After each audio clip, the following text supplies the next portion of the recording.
Hey there guys, Darn with another review, and we have here Barrel Aged Framinghammer. This is their Baltic Porter that is barrel aged, I guess in maybe whiskey or bourbon. This comes in 10% ABV. I mean, it is a Baltic Porter, so it is a lager, like all of Jack Savvy's beers, but in the end it does really much taste like a barrel aged Imperial Stout.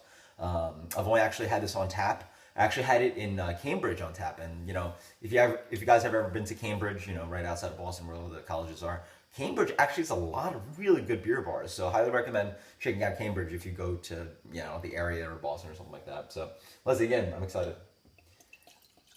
Yeah, I've never had this again. Never had it in a bottle, so I'm pretty interested to see what I think about it after first impressions of having it on tap. So pours out a really nice head for a barrel aged stout, a barrel aged porter or whatever.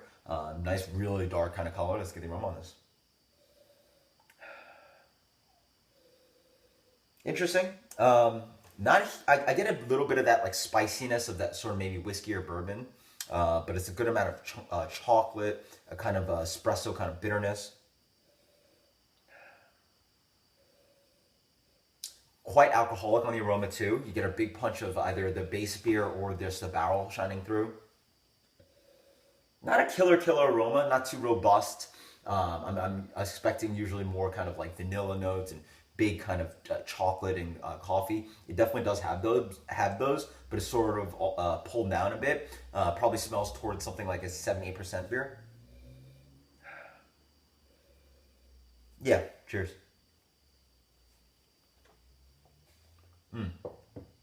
Oh wow. Oh, that's killer. Whoa. Yeah. This beer does not disappoint on the palate, I will say that. Wow, that is killer stuff. Jeez, that is good. Whoa. I wish I really bought more of this. This is so good.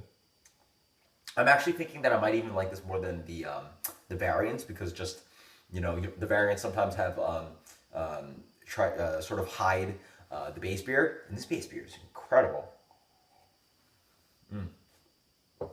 In the front, a nice kind of creaminess, big kind of like mouthfeel.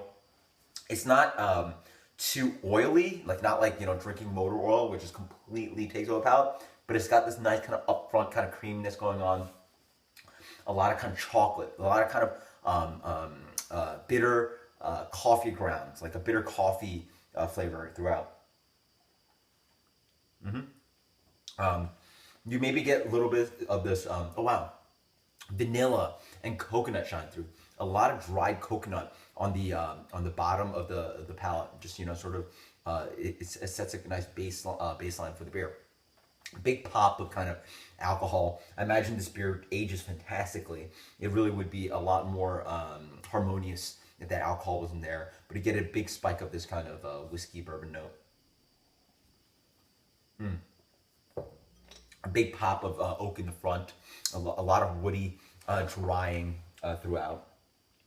And then I was saying that on the aroma it wasn't too chocolatey, but on the back end you sort of get this milk chocolate that slowly digs into the palate. You get a big slap of oak that's bitter, but then the chocolate and that sweetness sort of cleans the beer out and sort of balances that bitterness in the front. Killer beer. Wow. Really nice. Yeah. Again, a lot of this kind of nuttiness, oak flavor, kind of coconut going on, a lot of this kind of base note that's going on. But again, with those general familiar kind of themes of chocolate, coffee, barrel, vanilla on that back end. This is delicious.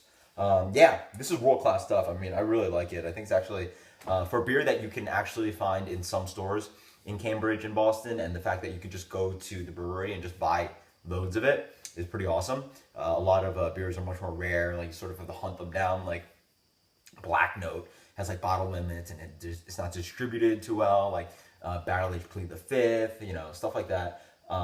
They don't make too much of this, but it is accessible if you actually hit up the places correctly in Massachusetts to get it. That is really good. This beer gets a 97 on Beer Advocate. I think it's slightly, maybe a little bit better than that.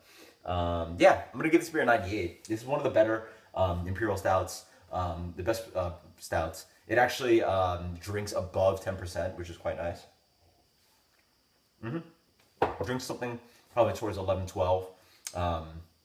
Obviously not huge and as big as Bourbon County, but really good stuff. Really nice kind of barrel notes in this beer. So really good stuff. Until next time, guys, cheers. This is Jack Savvy's Barrel Aged Framinghammer. Later.